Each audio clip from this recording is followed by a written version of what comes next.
Sir, we'll start. Sure. Good evening, everyone. Welcome back to the 21st week of Guru Manthan. Guru Manthan is being organized by the Vivekananda Institute of Leadership Development. Our mission is to develop human and social capital to build a resurgent India. And we primarily engage with four sectors: the government, NGOs, corporates, and the community, especially youth. Guru Manthan is one of those platforms where teachers, policymakers, educationists share, discuss, and debate very diverse perspectives and practices in the field of education. So it started off on August 1st. It was planned to be with supposed to be a series of 50 lectures. In the first month, we had Dr. M.K. Sridhar, Dr. Gurraj Karjigi, followed by Dr. Kasturi Rangan, Sanil Swaroop, former MHRD secretary, Dr. Praveen Kumar in October. November, we had Professor Kattimani from the NEP drafting committee. And in December, we are now in lecture 21. So today we have with us Mr. H.M. Prashant, who is the head of the corporate strategy of Excelsoft Technologies Private Limited. Most of you might be aware, Excelsoft is one of those pioneers in the field of education technology, and he is also correspondent of the Excel Public School. He is with us here today to share his thoughts on teachers and technology, opportunities and challenges. Welcome, sir, to this platform. We are very happy to have you here. And as always, we will have a 20-25 minute lecture followed by a Q&A session. Over to you, sir. Sure. Thank you, Praveen. I will share my screen. Okay, yes.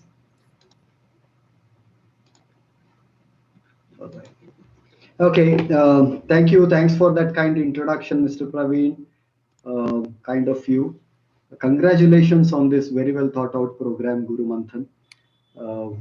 ಮಂಥನ ಆಗ್ತಾ ಇದೆ ಇಲ್ಲಿ ವಿಚಾರಗಳ ಮಂಥನದ ಜೊತೆಗೆ ಗುರುವಿನ ಮಂಥನೂ ಆಗ್ತಾ ಇದೆ with wonderful questions from the audience. Gurus are also churned. Today's topic, teachers and technology, opportunities and challenges. Very happy to be part of this series, Guru Manthan. Really honored.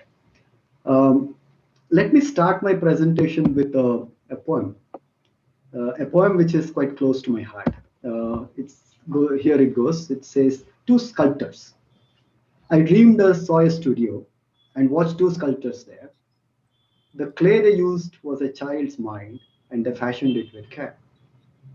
One was a teacher. The tools he used were books, music and art. The other, a parent, worked with a guiding hand and a gentle, loving heart. Day after day, the teacher toiled with a touch that was careful, deft and sure, while the parent labored by his side and polished and smoothed it o'er. And when at last their task was done, they were proud of what they had wrought, for the things they had molded into the child could neither be sold or bought. And each agreed that they would have failed if either had worked alone, for behind the parent stood the school and behind the teacher the home. ಈ ಪದ್ಯನ ಕನ್ನಡಕ್ಕೆ ನಾನೇ ಅನುವಾದ ಮಾಡುವ ಪ್ರಯತ್ನ ಮಾಡಿದ್ದೀನಿ. ಒಂದೇ ನಿಮಿಷದಲ್ಲಿ ಓದ್ಬಿಡ್ತೀನಿ. ಇಬ್ಬರು ಶಿಲ್ಪಿಗಳು. ಕನಸಲ್ಲಿ ಕಂಡೆನೊಂದು ಶಿಲ್ಪಾಗಾರ, ಅದರಲ್ಲಿ ಇರುವರು ಶಿಲ್ಪ ಕಲಾಕಾರರು. ಮಗುವಿನ ಮನವೇ ಜೇಡಿಯ ಮಣ್ಣದು, ಎಚ್ಚರಿಕೆಯಿಂದ ವಿನ್ಯಾಸ ಮಾಡುತ್ತಿದ್ದರು. ಒಬ್ಬಾತ ಶಿಕ್ಷಕ ಉಪಕರಣಗಳ ಹೊಗೆ, ಪುಸ್ತಕ ಸಂಗೀತ ಕಲೆ, ಇನ್ನೊಬ್ಬ ಪೋಷಕ ಮಾರ್ಗದರ್ಶಿಪ ಕೈ, ನವಿರಾದ ಹೃದಯ ಪ್ರೀತಿಯ ಬಲೆ. ವಿದ್ಯುತ ತೀಡಿದ ದಿನಂಪ್ರತಿ ಶಿಕ್ಷಕ, ಎಚ್ಚರಿಕೆಯ ಚತುರ ಖಚಿತ ಸ್ಪರ್ಶ, ಬಗಲಲ್ಲಿ ಪೋಷಕ ದುಡಿಯುತ್ತಲಿದ್ದ ನಯಗೊಳಿಸಿದ ಕೊಡುತ್ತ ಹೊಳಪ. ನೋಡಿದರು ಹೆಮ್ಮೆಯಲ್ಲಿ ಮುಗಿಯಲವರ ಕಾರ್ಯ, ಮಗುವಿನಲ್ಲಿ ಒತ್ತಿದ ಅಷ್ಟೂ ಅಚ್ಚುಗಳು ಮಾರಲು ಕೊಳ್ಳಲು ಅನರ್ಹ. ಇಬ್ಬರೂ ಒಪ್ಪಿದರು ಸೋಲುತ್ತಿದ್ದೆವೆಂದು, ಒಬ್ಬನೇ ಮಾಡಿದ್ದರೆ ಅದೇ ಕೆಲಸವನ್ನೇ. ಪೋಷಕನ ಆಧಾರಕ್ಕಿತ್ತು ಶಾಲೆ, ಶಿಕ್ಷಕನ ಬೆಂಬಲಕ್ಕಿತ್ತು ಮನೆ. Anabhadaya, an anonymous poet wrote it. We don't know who wrote it, but a wonderful poem. I thought it is much more relevant to today's times. What happened in the last 8-10 months, I think one thing which came out very strongly out of the experience is the arrangement between the student, teacher, and parent getting into a tripartite arrangement. While that was one of the key outcomes of the lockdown out of COVID, schools getting closed, and all of that, the other key outcome I would say is an increased use of technology. And I'm sure you would agree that those are linked together. The increased use of technology was made possible by this tripartite arrangement. The parent at home made sure that the technology was made available, and at the same time, the tripartite arrangement was made possible through technology. So, technology definitely played an important role in an education continuity during the times when the schools were closed due to the lockdown arising out of the pandemic. When we say technology, I said increased use of technology. So, what do I mean by technology? Let me get my definition right. Technology is simply, as per the Oxford Dictionary or the Oxford Languages, the use of scientific knowledge for practical purposes or applications, as simple as that. Use of scientific knowledge for practical purposes, or machinery or equipment developed from the application of scientific knowledge. So with this in the backdrop, this definition in the backdrop, let us look at technology, the opportunities for teachers in the use of technology and the challenges thereof. Very familiar screen, right? So in the last 8-10 months, probably the most viewed screen is something like this, or maybe more like this. Not all will be on video, right? So if there was a Screen of the Year award, I'm sure for 2020, this would be the Screen of the Year award winner. Right? So let's look at what is the technology behind this. Simple, it's video conferencing. Video conferencing is the technology, the scientific knowledge of computers, networking, image processing, and all of that has culminated into a technology called video conferencing. That video conferencing technology is what we are using for the purpose of education. So just getting things clarified right up front. Right? My personal experience with technology goes way back to 1985. I was a 15-year-old kid, maybe just cleared my 10th grade.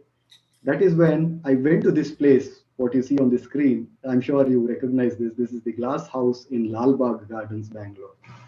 So what does Lal Bagh Gardens Glass House to do with my education technology experience? That is where I went to receive an award. I got a third place in something called as Akashawani Krishiranga Totagarika Belegala Banuli Pata. This was a series of radio lessons on horticultural crops aired by Akashwani during those days as part of their Krishiranga program. This was, I believe, if my memory serves me right, it was a 3-month program. Every evening there used to be a lesson. By the way, I got the third place. My sister, elder sister, she got the first place. So I went there to receive both the awards. I, I remember vividly my sister, particularly, not me so much, but my sister taking down notes of everything that was taught on the radio. It was about coconut, about arecanut, mango, grapes, banana, all of those crops, and everything about saplings to raising the crop to harvesting to pest management. Everything was involved, and she used to make notes of all of that. And we wrote the exam in the department spread across the entire state, and she got first and I got third. Why I brought up about this up today is 35 years ago this happened. I still vividly remember the voice of the teacher who was teaching that time. He was so lucid, very clear, very passionate in his teaching. The medium, if you noticed, was only audio. With only audio, he was able to deliver what he intended to deliver. And the medium of technology used was radio. Right? She got, of course, a state-of-the-art radio as her first prize, and I got 60 coconut saplings, which are still standing tall in my native town farm. My next experience was when I joined, I started to work. organization called STEP, Science and Technology Entrepreneurs Park. That is where I got to see a lot of tools, technology tools, like an overhead projector or maybe a slide projector. And something very interesting, state of the art at that times was an LCD panel which could be placed on an overhead projector, and the LCD panel could run videos. So what we did was we went to the British Library in Bangalore and rented out VHS tapes, got a VCP, and then used to play videos which are around business management topics, entrepreneurship, and all of that, and run programs in the evening. Every week in the evening, we used to run a program which was stitched together around these videotapes for the programs that were recorded in the videotapes. This was the next experience vividly I can remember. Later, I joined Excelsoft, very early years of Excelsoft, 99. I had the good fortune of visiting South Africa along with Mr. Sudanwar, managing director. And fortunately, we were able to visit and meet this gentleman on the screen, Mr. William Smith, one of the most respected teachers of those days. He used to run a channel called the Learning Channel in South Africa, a television channel. It was almost like a private channel. If I remember right, it was called the Liberty Learning Channel in South Africa, serving a very large number of students. Why students would come to his class, which was on television, was because he was an exemplary teacher. I tried to find some videos on the internet, not so much available, but you can get a feel for it. It's very simple. Like today, what we have been doing during the lockdown, you all know what you're doing. You're writing on paper, beaming it on the online classes, and all of that is commonplace today. But I'm talking about 99. I believe he started in 1990. So the way he was teaching is having a camera and pointing towards a piece of paper, and he used to write on the piece of paper and then beam it on the television camera, which was very well received because he was a great teacher.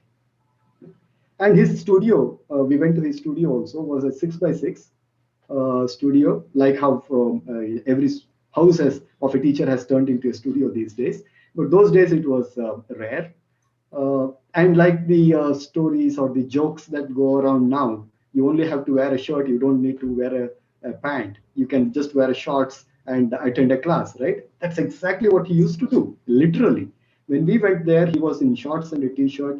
When it was time for him to get into the class, he just pulled out a coat which was hanging at the door of the studio, wore it, and just entered with his shorts on, but just the coat, and he delivered his lesson. Very effective because the teacher was great. Okay.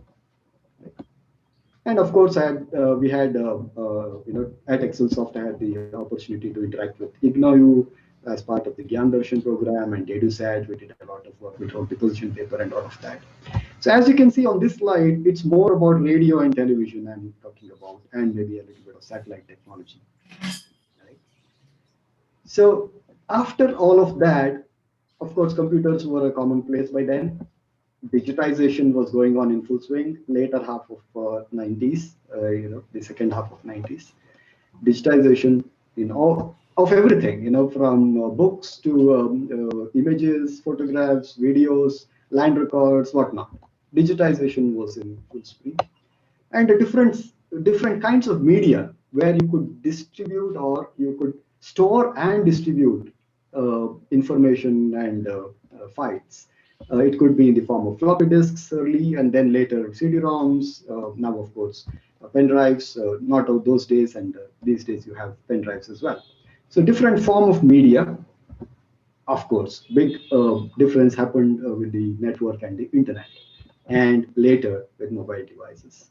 So what this entire set gamut of technologies did was you were now able to have websites, web applications, platforms, frameworks of various sorts, and apps that you're all very familiar with today. So this was a major breakthrough in technology, which had a big impact on education as well. What kind of technology usage we saw in education? Particularly various kinds of platforms. Of course, there were websites in the initial period, just a website to deliver a set of questions, websites to just deliver content, something like a companion website for a book. All these were there, but more predominantly they were platforms. What kind of platforms? They're typically called as learning management systems, right? So what is a learning management system? Simply put, it enables delivery of different forms of content to different people, access controlled as per the profile of the users, and then the entire process of the learning is managed. That means there is a track of everything that a learner did on the system and is used for the purposes of moderating the learning process.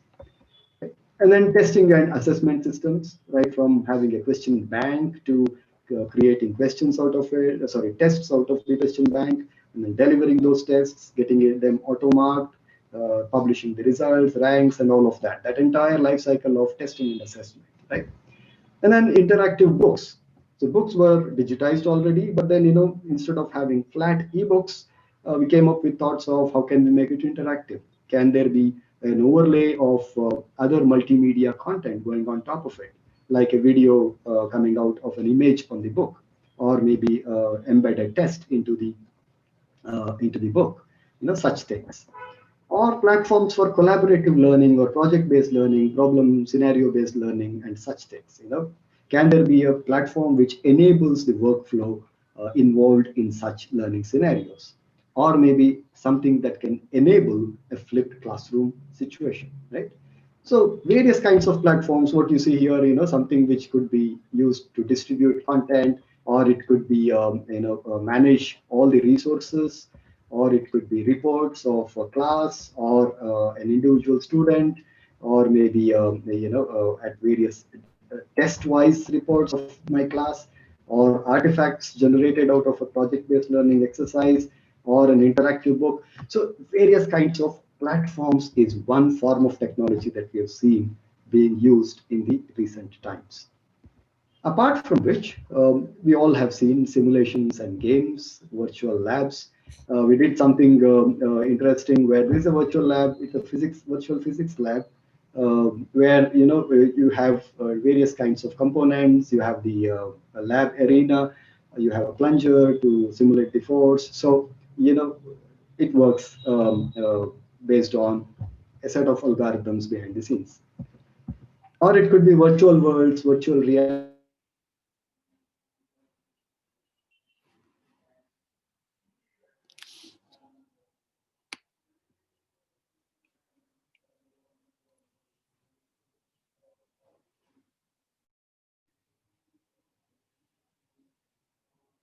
Students react playing different roles, that of a marine engineer, marine biologist, or it could be an oil company representative, or a ship's crew member, a captain, or a crew or involved in these cleanup operations.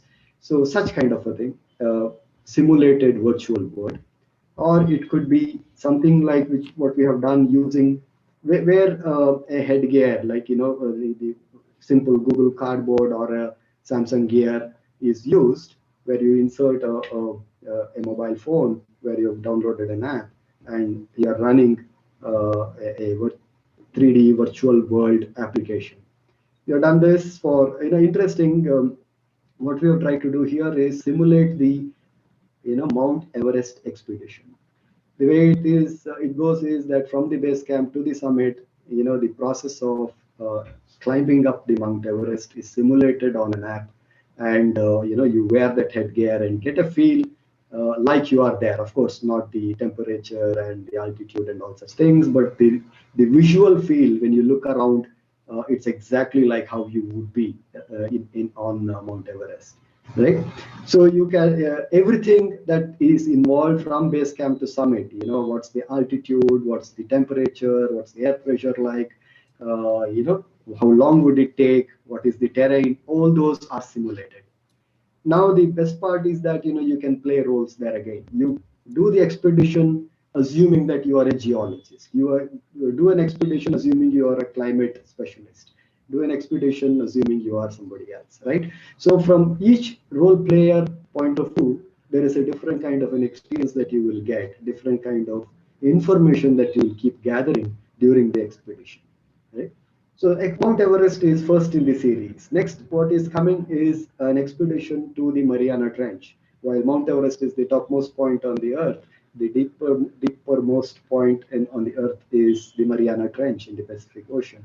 So an expedition going down into the Mariana Trench would come later. Similarly, we are looking at the coldest point on the Earth to the hottest point in the Earth to the place where there is the lowest pH, most acidic, to extreme. So that is why we are calling it series extreme. So things like these are also possible. Now later we are looking at something which is impossible. For example, journey into the human body is possible. Now you assume that you are into a you get into a capsule and you go through the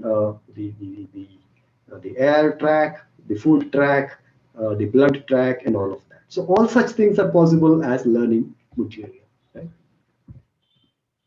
Another thing which is really catching up is gamification and badging. Badging for everything that I've been doing well, I keep acquiring badges. That is something is caught up. And of course, a whole set of data-driven solutions. From learning analytics, how much have I learned, how well have I learned, my learning efficiency, all such analytics around my learning experience, to adaptive personalization, again, data-driven, right? Or just-in-time remedial learning, or creation of interest groups that are relevant, and that relevance is established based on data. And for the publishers of content, the efficacy of the content, analysis of the content efficacy, and such other data-driven solutions is something that is really happening in the technology world today. Another interesting thing to know is that these are all not necessarily standalone. Typically, these work in combination. It is something like an interactive book and a learning management system work in tandem. Flipped classroom models are developed on learning management systems, or simulations and games are content objects which are used in the learning management system. Assessments and learning go hand in hand. So it's a combination that would typically work. So something like what you're seeing here, a typical class, a live class, live online class is about a teacher presentation, maybe student presentations, an instant quiz, some live interactions. That is the core of your online class, right? So there can be a pre-session to it and a post-session to it. What happens in the pre-session could be your lesson planning, where you use platforms or technology to plan your lessons. Do a quick prior knowledge assessment of the students, so that you know that the students who are coming into my class are all, you are making sure for yourself that everybody understands what they're supposed to have known before they get into the class. To pre-learning material, you would want to share something, get them to do some assignments before the session. To after the class, post session, you would want them to review the recorded class if they haven't understood something, or maybe assign them with some assessments, tests, or any other kind of projects and other assignments, or maybe engage them in remedial learning. So this is the workflow that you would have envisaged. And as part of this workflow, you would probably be using different components of what you're seeing above this diagram. That means it could be a learning management system, interactive books, or flipped classrooms, whatever else, right? So that is how typically it is being used, right? Not that you don't know all this, but still doing a quick refresher. If all those are technology, telescope, is that technology? Definitely. Is it being used in education? Yes. From the primitive Galilean telescope to the Hubble telescope, they are all used in education as well. Similarly, the microscope, right? From Leeuwenhoek's microscope to the compound microscope to the digital microscope of today. Microscopes and telescopes have always been part of education, and that is also technology. Various forms of scientific instruments and equipment. It could be a thermometer, a barometer, a weather station, whatnot. So all these scientific instruments and equipment are also technology and should find place in the gamut of usage of technology that we are talking about. Right? So that's what I'm talking about: laboratory equipment, tools, and there are a whole set of instructional tools. I'm sure you're all aware, GeoGebra is a wonderful tool for teaching maths. It's about geometry and algebra.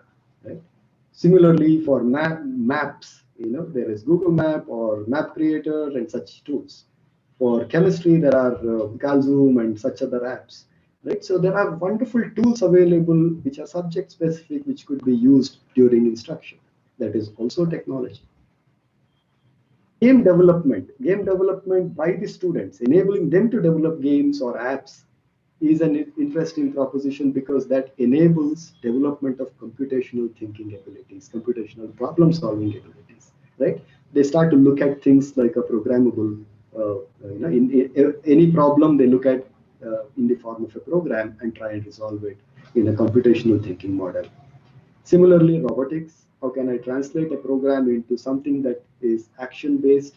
Internet of Things, how can I use IoT in realizing various things which are connected in the real world today? So all these are again technology can be very effectively used to develop various kinds of skills and knowledge amongst the students. Similarly, design tools, making tools, 3D printing as a technology, storytelling tools, photography tools, audio, video editing tools, all these are technology again, or rather technology is being very effectively used for these purposes as well. Music, composition, mixing, technology tools come in there as well, right? So when we look at education technology, it need not necessarily be the learning management systems of the world and the animated content and the online classrooms alone, but it can be much more than that as well. Just quickly, in 1 minute, I'll show you some pictures of what is happening typically on a day-to-day basis today. These are examples from our school.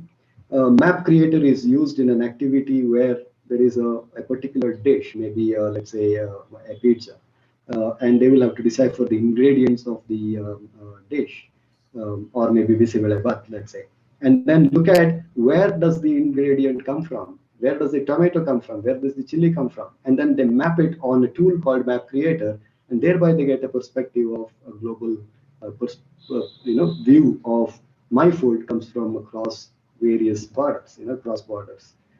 Uh, Use of force sensors to analyze the lift, thrust, and drag on an aerofoil using a wind tunnel. Or it could be use of various kinds of IoT and Arduino, Raspberry Pi, such kind of tools, technologies on a simulated environment of a smart city. Or it could be using again electronics for precision planting, or it could be robotics, or it could be using Scratch, App Inventor, Pico like tools which are available for enabling students to build their own games or apps, right? Or it could be using of design tools like Google SketchUp and others, or it could be Telescope, like what I said, or using music composition and rendering tools, or it could be using other tools for dance drama and all such things. So what I'm trying to illustrate here is that technology is not necessarily software alone. It could go beyond that as well, right? Just wanted to illustrate that. Now let's go back in history and see what kind of technologies have we seen already, right? Calculators, we spoke about computers and all of that. I'll not bring it up again. Calculators, technology, yes. Used in education, definitely yes. Typewriters, used in education as well. Photography, that this is the primitive camera, used in education, no doubt. This is a phonograph. Phonograph was used to record voice. Phonograph was invented by Edison in the 19th century. This is the printing press.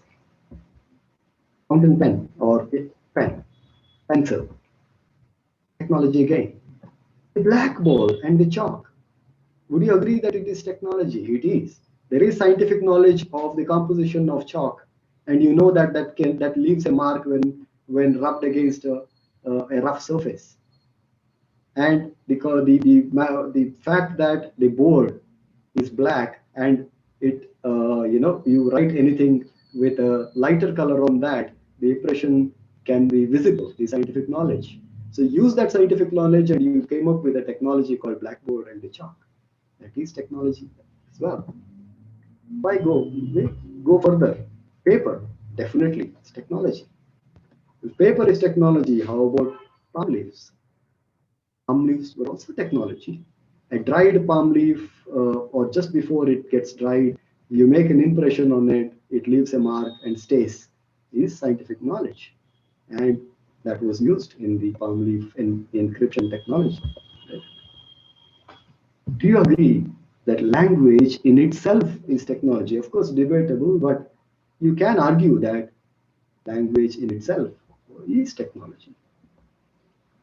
The cave paintings, technology again. Sound, a human making a sound of a particular type, communicating to the other individual of something. Let's say there's a tiger coming, he makes a particular sound, and the other individual learned that this sound means there is a tiger. So making sound is technology and used for teaching and learning process. One individual made a particular sound and the other individual learned from it. So there was education. So the point I'm trying to make here is there hasn't been education without technology at all. Technology has always been there as part of education, always been there. But the technology was of different forms. And what are those forms? Those forms were the latest during their days. A phonograph was the latest invention of its days, right? So what are we talking about? We are talking about modern or ancient, doesn't matter here because whatever we are seeing on this screen was modern and latest for their times, right? So from that point of view, there hasn't been a case of education at all which was without technology.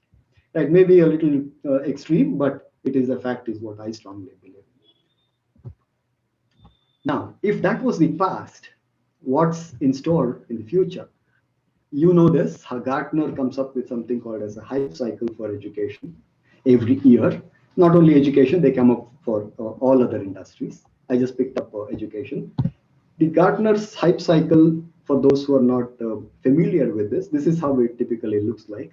They divide it into 5 blocks. One is on the rise, the technologies that or the methodologies that are on the rise, at the peak, sliding into the trough, climbing the slope, entering the plateau. Right. So I'll not spend too much time on this. Just bring about a few which are on the rise as per Gartner. Right. Audio visual over IP in education. Right? Definitely, I'm sure you would agree with 5G around the corner. There would be much more of audio-visual traveling on the network. Social CRM in education, virtual reality, augmented reality applications in education, they're all on the rise, is what Gartner says. At the peak, I'm only picking up a few: artificial intelligence, education applications, design thinking, classroom 3D printing, digital assessment, SaaS-based SIS, student information systems. These are at the peak, is what Gartner says.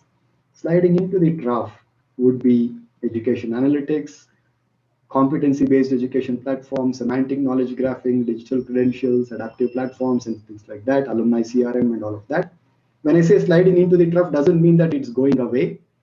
It is in the graph, it is getting consolidated, and before it becomes climbing up the slope and enters the plateau, there is the process of sliding into the trough, is what Gartner says. It is not that it's going away, right? And climbing the slope would be student retention CRMs and video content management system and all that, right? So these are some things which we know. Of course, maybe there could be another session which deals more about what's in store, but just wanted to give a picture of what's possible in the future. Now, with this background coming into specifically the opportunities of using technology and use of technology by teachers particularly. Definitely, I'm sure you all agree that it brings in efficiency, it brings in effectiveness. Efficiency, you are doing things better, faster, because you have covered off, let's say, assessments.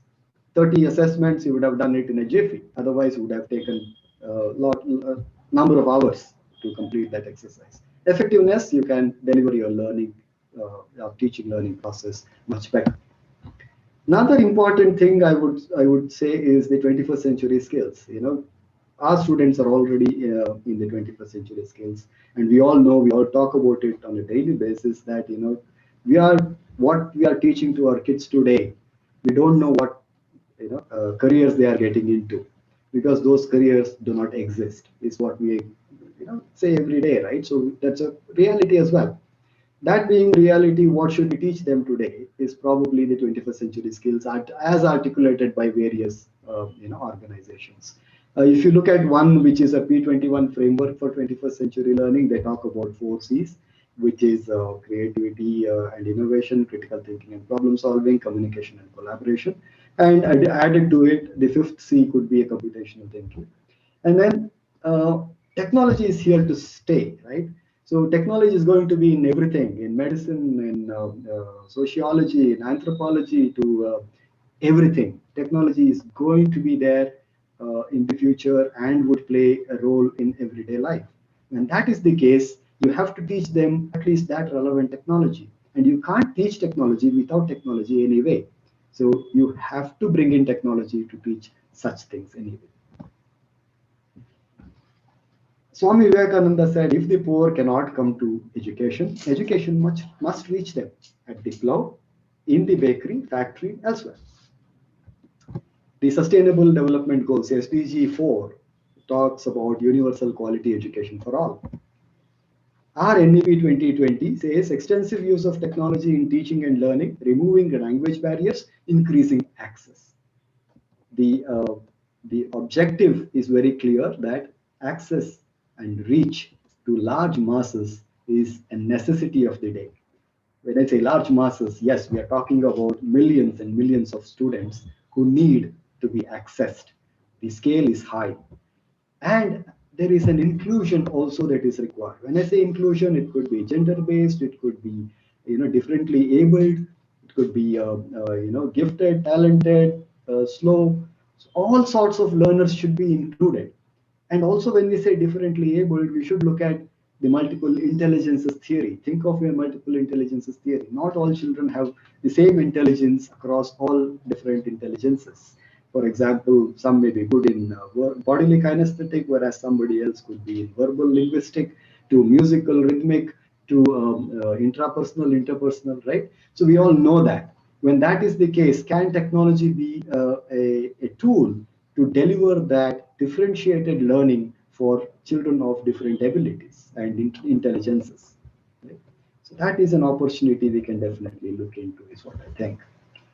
Just a point here, a long time ago when the printing press was invented, right, for the first time, and books were printed, large volumes of book printing started. But they came across another problem. They said very few people could actually read, because it was only about listening and speaking those days. There wasn't too much about reading and writing. So what I'm trying to say here is the invention or the beginning of using printed books brought about a huge activity or huge need for reading as an activity, as an industry, if you will, right? Reading and writing as an industry came about because of that technology coming in, and that's true, because a lot of such technologies pave way for larger needs, is what I wanted to bring up. Quickly, paucity of time, I'm rushing on the challenges, right? When we look at challenges, this is what I generally come across very frequently, teacher versus technology. They say, of course, this has come down by a great deal in the recent times. It used to be earlier. It may not be mostly from the teachers themselves, but others would ask, if technology could teach, will teachers' role or importance reduce? This was the normal question that was being asked. It would be something like, you don't need teachers anymore because technology is here. You don't need teachers anymore. This was a statement, I believe, made not in the recent times, but when the printing press was invented. You can print books anyway. People can learn from it. Why do you need a teacher? Is what people said, I believe. The same thing, you don't need a teacher anymore, was said when a phonograph was invented. You can record the voice of the teacher and distribute it. So why do you need a teacher again? Same thing when a typewriter was invented, when a video was invented, you don't need a teacher. But what happened was the teacher is still going strong and is a very, very important element in the whole teaching in the whole education system, right? So it is not that teacher's role will diminish when there is use of technology. In fact, I would say I would like to draw an analogy to sculpting. A sculptor can use just a chisel and a mallet and do the chiseling, or he may choose to use a variety of chisels for different applications during his process of sculpture, or he may use different forms of mallets and hammers themselves for different applications. That is the choice that is available for him to choose, to use if he wants to. In the recent times, sculptors use these modern tools as well, for drilling, to grinding, to cutting, to polishing, smoothing, everything. There are technology tools available. Now it is about the sculptor to choose the right tool to perform his sculpture. Of course, there could be situations where these are artificial. I do not want to use any of these. I will use only the chisel and the mallet and come up with an artifact. Could be the choice of the sculptor. Nothing wrong in that. It is something like, I am a teacher, a language teacher. I am teaching English. I want to teach today a poem, let's say Kabuliwala. I don't want any assistance. I will stand in front of the students and just stand and deliver and make sure that it's effective. Children have tears in their eyes, right? So if that is what your objective is, don't use any technology at all, right? Something like that. If the sculptor's objective is to create something without use of technology, you could as well do it. But on the contrary, let us say you are teaching something which is a hard concept, a scientific concept. Let me take the example of total mechanical energy, right? Total mechanical energy at different heights, the sum is same. That means the addition of potential energy and the kinetic energy at different heights of a falling object is always the same, is the principle, right? You want to teach to the children. You could do it as an abstract, do a talk and deliver, or maybe use the blackboard and try and explain something, but these are all abstract. How about creating a setup using technology where we do it in the school? You have photo gates. You set up 3 photo gates at different heights, and then you have a dropping ball. You know the height of the photo gates, so you know the potential energy of the falling object, and you can capture the instantaneous velocity through the photo gate. And once you have done that with instantaneous velocity, you can calculate the kinetic energy. So sum up at different heights and you get a same result. So you have proven to the students that the total mechanical energy of a falling object at different heights is always the same, right? So in such cases, use technology, use it effectively, but that is in your hands. Let technology be your strength, not necessarily something that comes in the way of your teaching, right? So of course, I spoke about the first one. Other challenges which I come across generally, teachers are not tech savvy. Kids know more than me. Fear of doing something wrong. What happens if something goes wrong? These are the kind of things. Of course, one response to that is that it's only over a period of time that you will learn. It has happened either forced. That is what happened in the during the pandemic. We were forced to learn, and we learned it, and learned it how very, very well, right? So when you are forced to learn something, you will learn. One. Second thing is that there isn't anything that would go wrong. I did it earlier with some subordinate way long back. He was struggling or very hesitant to use the keyboard. I'm talking about the mid 90s. Very hesitant to use the keyboard and type something. So I went and banged on the keyboard and said, "Nothing will happen. It will not blast. Don't worry. There is nothing that can go wrong," kind of a thing, right? And then there is where is the time? There is so much to deliver, curriculum based. I have to complete my portions. Where is the time for all this? My response would be, bring it as part of the whole thing. Technology is a tool that can increase efficiency, right? Students can be distracted with technology. Yes, of course, there are tools, technology, techniques to make sure that the distraction is not there. And whatever we believed as would be a major distraction, we have been proved wrong by and large. I would say that a lot of students, if you as a teacher, if you are making the lessons very interesting, whether they are using a technology gadget like a mobile or a laptop, or they are in front of you, you can still capture their attention. Right? Finally, one important element is the affordability of technology. There is the digital divide, we all know. I read somewhere that 1.6 billion students world over were affected due to the pandemic. And at least at that point in time, 700 million out of the 1.6 billion students did not have internet access at home. So how do we make sure that everyone has access, everyone has quality access to these tools? My only response to that would be that governments will have to make that a priority. It is not that government is not spending money on education; they are spending money. On an average, I was told that the average per capita spend on every child, the spend from the government today in the government schooling system, is about 45,000 rupees an annum per annum. It's per capita on a per child.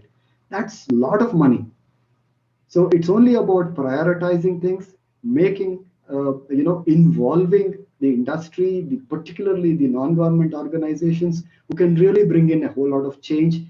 So governments should look at an inclusive approach where it's possible to bring about solutions that are affordable, which can bring about equality and at least close the digital divide.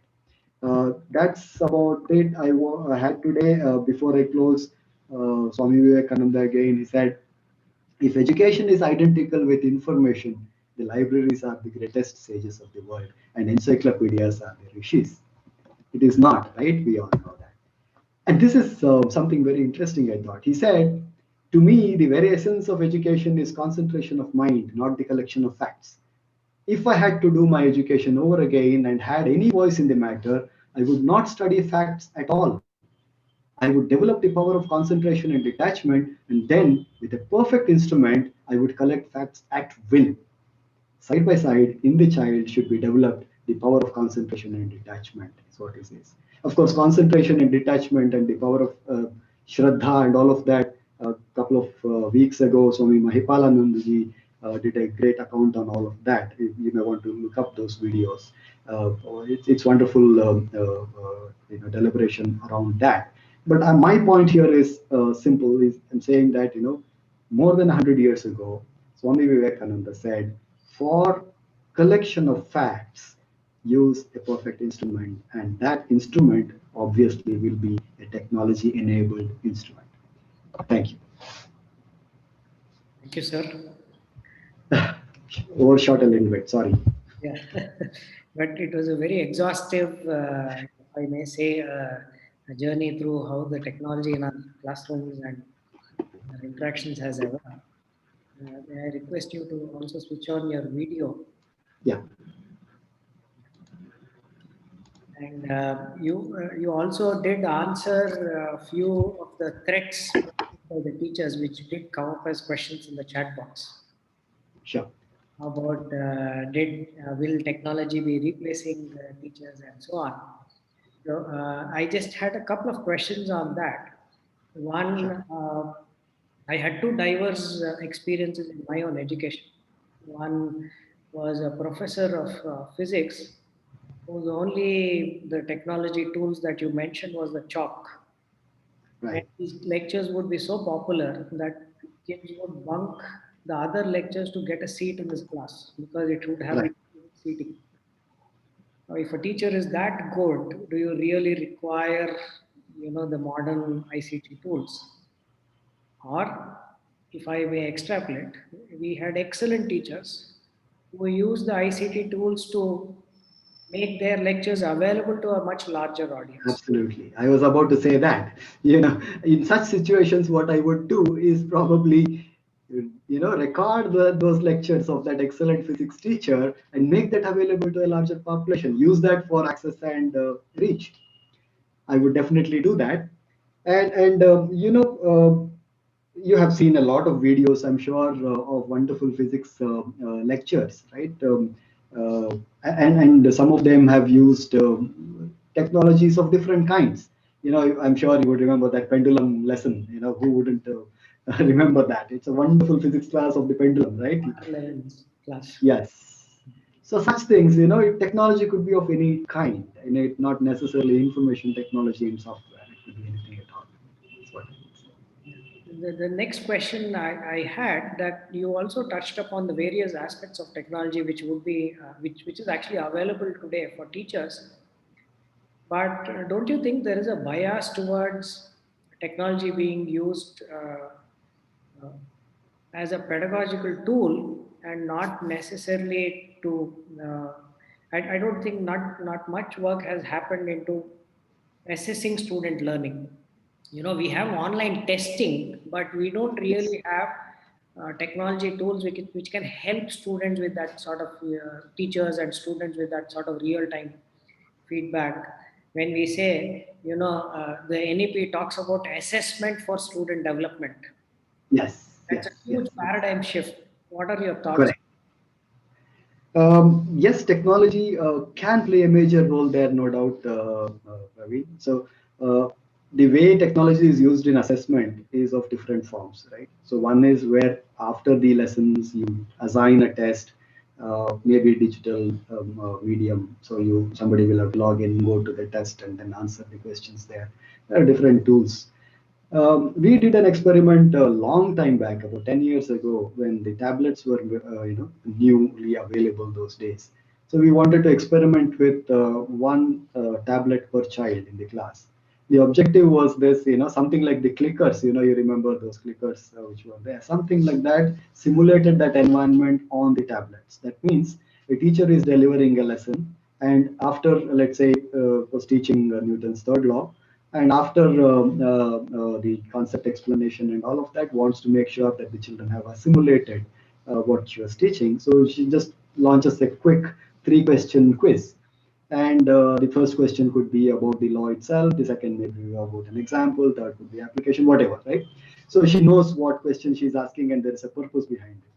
So that question comes up on the tablets of every child, right? And they respond to it then and there. It takes not more than a minute to answer those 3 questions.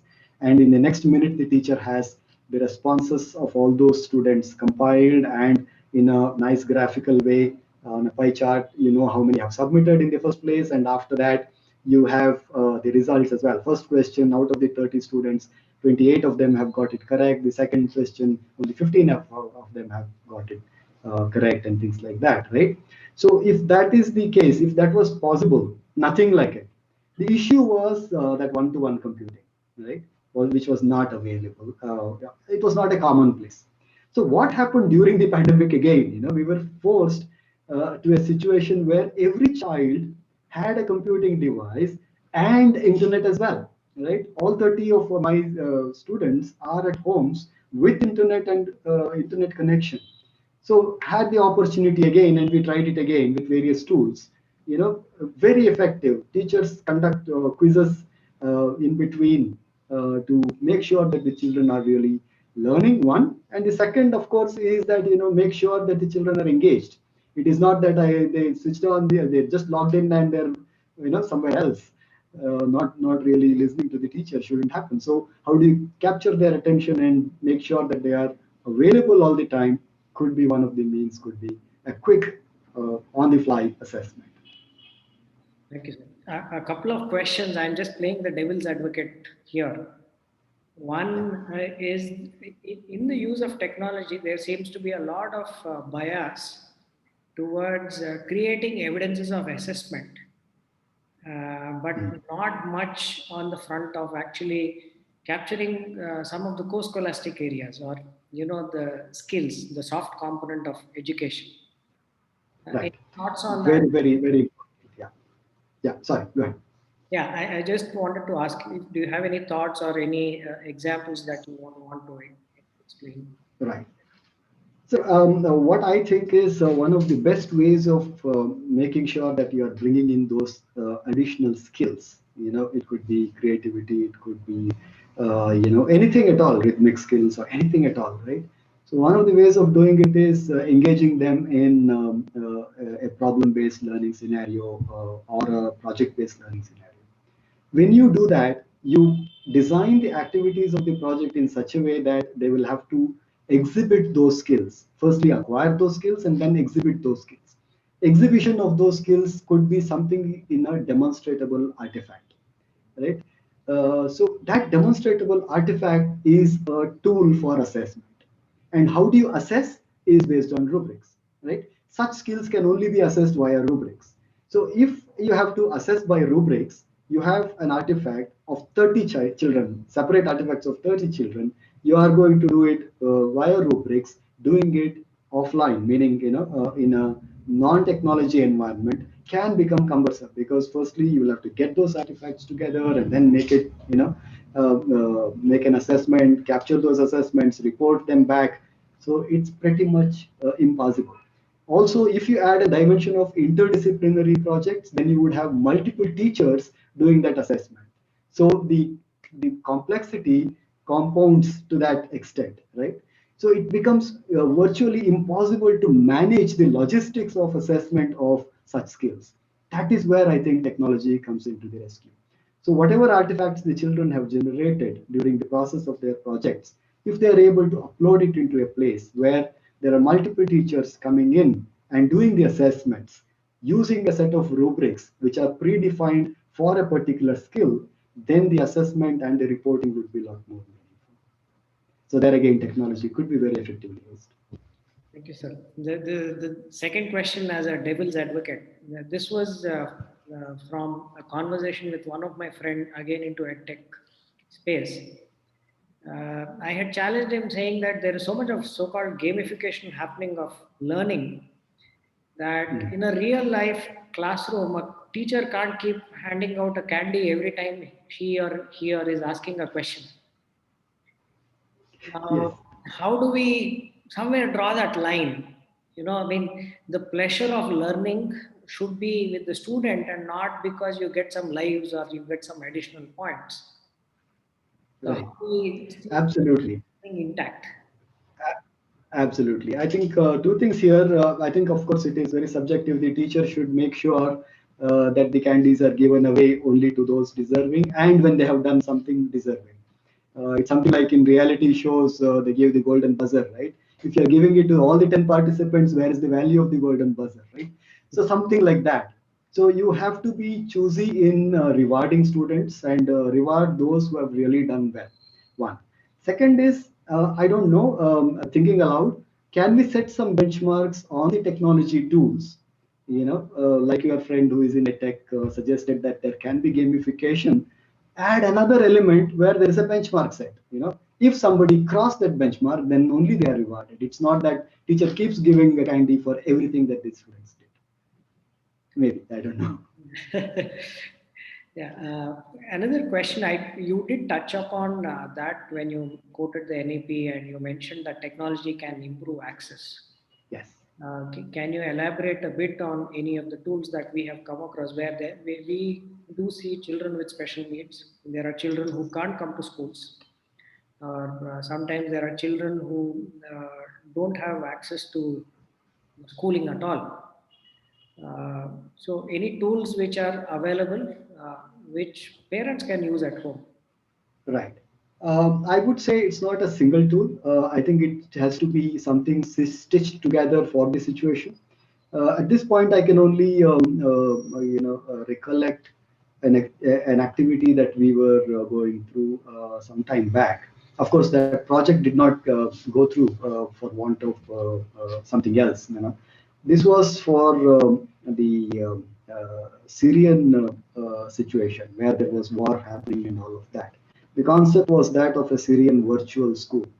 Right. So there were refugee camps all across the country, lots of locations. Right. So the concept was that set up a community learning center in these refugee camps, and naturally they cannot be divided by subject or a grade or anything like that. So all students of all grades would come in whenever they could. So obviously we had to look at a technology-driven solution there. So what we were looking at is, establishing the identity of a child, basically with just the biometric. So the child will have to come and set the establish who he is by biometric, and everything else would reconfigure for that child. And then there are lots of data gathered, and then adaptive personalization for that child. And so we were trying to do one part of the exercise where the children went through an activity of learning on their own, while everything that they did, the data of which was available to a central team, which would monitor. They were the teachers, they were actually the teachers, and would monitor and make sure that the right kind of a next object is available to every child. And we were talking about really, really large numbers here, right? So it couldn't be one-on-one tutoring or anything like that, because the situation was that bad. So we had to make sure that there was a system which could enable access to all of them in the refugee camps, right? Something like that is what probably, I'm not suggesting that it should be exactly what I explained now, but it could be basically a solution put together like what SVYM is doing. During the pandemic, you set up those community learning centers, right? So if there could be an element of personalization that could be possible, and that could be driven via technology, why not? I'm sure you would have done something there. Praveen being there, I'm expecting that there will be something. But still, I'm saying that there is a possibility of looking at technology implementation to make sure that there is access, inclusion, both.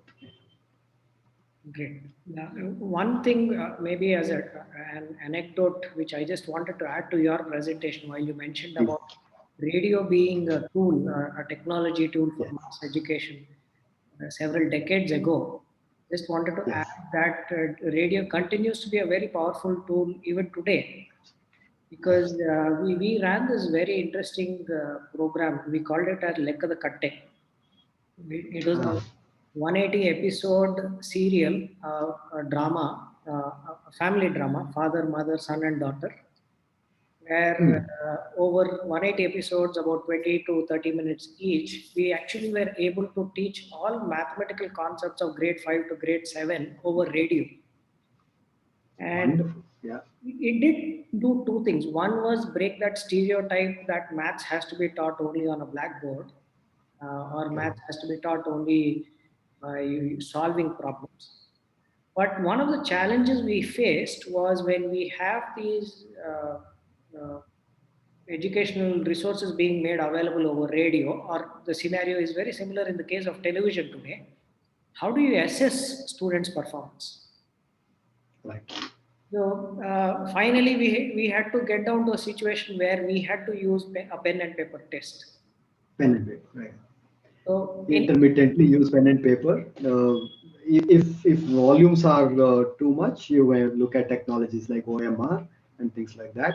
Some form of assessment is probably required there. I don't know how you could otherwise bring in an assessment into the radio technology alone. Although, of course, it was not for assessment, but the William Smith experience I was talking about with the television, the learning channel, right? So there was a feedback loop as well, and that was through telephone. So a child has a question, she could dial up a landline, right? So the child could ask a question on telephone, and that was the feedback there. I don't know if any such thing is possible. Of course, IVR or anything like that. But most appropriate would be an OMR based technology with pen and paper responses. Thank you, sir. We'll now move to your closing remarks with one question. There is now so much of computational capability available in the devices that we handle, and everyone seems to have access to a device. What are the possibilities that we are looking at? Right. Uh, One of the things, with not only the devices, with devices have come apps, particularly social media apps. People are very familiar with the Facebook, with the WhatsApp, with things like that. So what's going to be coming up in the future is disintegration of the learning modules, granularization of learning modules, or what we call as bite-sized learning or micro learning. That is seems to be the future, right? Um, if it is all disintegrated and pushed wherever in whatever media possible, just distribute it, right? But then it has the necessary metadata in that object to suggest to the central database as to who was the user, where did he use it, how much did he use, was there an assessment, if there was an assessment, how did he score, and then make that available in a learner record store, right? Over a period of time, if let us say I'm a student of grade 11, right? And curricular, there are physics, chemistry, economics, business studies, whatever else, right? So I have these four topics. I will choose those four subjects which I am learning, and they're all, the content is disintegrated into bite-sized learning, and they're all available to me through whatever means. It need not necessarily be a learning management system. Whatever means, it could be WhatsApp or otherwise, right? It comes to me overall, right? And I keep taking those modules, and it could involve videos, it could involve assessments, whatever else, and all that data is available, and there is a report against my name of whatever I did, right? Similarly, look at an agriculture, a farmer, maybe, right?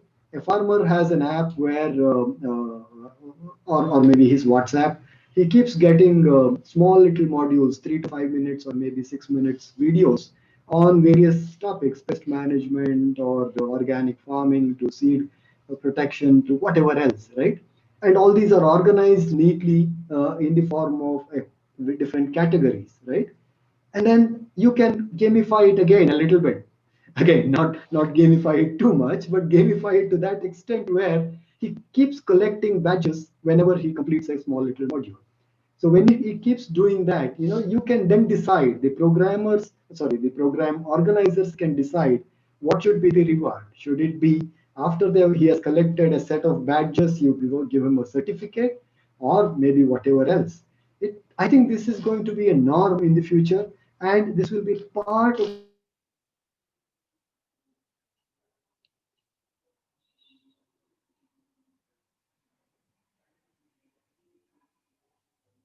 nano certification, as they are being called these days. Nano certificates will become a commonplace in the future, is what I think, and that is driven by the ability which every single individual has in his hand today, which is the mobile device and a set of apps. And with 5G around the corner, a lot more possibilities are definitely in store. Thank you, sir. We'll move to your closing remarks, quick remarks, and any take-home messages for all of us. So of course, I'm aware that I've already overshot by 7 minutes. So in 1 minute, most of the audience, I believe, are teachers. Um, Definitely, I want to place on record the immense, work that the teachers did during the pandemic. They have toiled day in and day in and out. They have put in a lot of effort in making the learning possible when children were deprived of it. If this was not done by our teachers, it could have been a 0 year, and the 0 year can be really, really hard on the students. Of course, lots of schools couldn't do anything. I'm sure the government will do something, and the teachers are definitely doing their best to make sure that there is an education continuity. Kudos to the teachers. It's only your dedication, commitment, which made this learning continuity possible, firstly. The second is, use of technology is something which is imminent. You cannot avoid it. Let me be a bystander. Technology, let the technology pass, then I will come back to the mainstream, is definitely not a possibility. There is nothing like that obviously possible. So you have to embrace technology. Last thing is that, the senior teachers, of course, I've seen some very senior teachers really embracing technology very well and doing a wonderful job, no doubt about that. But then also one point I would like to make before I close is that, we are in 2020, 21 is around the corner, right?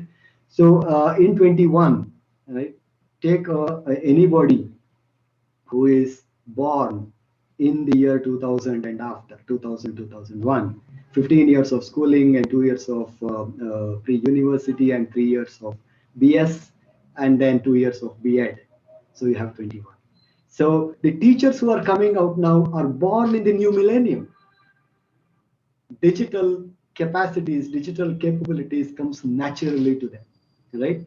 So that will pave way for embracing technology in a very, very big way is what I strongly believe in.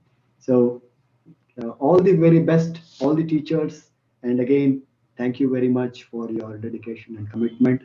I thank SVYM for giving me this opportunity to be part of this wonderful program called Guru Manthan. I hope I did justice to the topic that was given to me. I will be very happy to keep the connect with all of you. Anytime you can reach out to me. Uh, Simple. Prashant is my name. Prashant at excelsoftcorp.com is the email. Please feel free to reach out to me for any questions you would have that was not answered today. Thank you, sir. Thank you very, very much. You did kind of sum up the session very, very well. Thank you for the wonderful session. And I'm sure teachers actually will kind of log off with feeling much more confident and not being threatened because of edtech professionals like you. No, not at all. Yeah. Before we conclude and before we just move on to the next session, I just wanted to launch a quick poll while we try to collect feedback. We now have had 21 sessions of Guru Manthan. So I would request the participants to quickly give in your input so that will also help us plan for the future sessions as well. And while you're polling in, uh, I am very happy to inform that the next session would be by Professor D.P. Giridhar, who would be talking about learning outcomes, being the first thing that, as a teacher, that we should look at designing learning outcomes. We do discuss about syllabus, we do discuss about pedagogy, but we don't discuss too much about learning outcomes. Do join in next week. Looking forward to a very engaging session in the next week as well. So we'll just hang on for another couple of minutes. We have about 120 participants now, and about 40 people have responded so far. We'll wait for some more time for everyone to send in their response, and then we'll log off.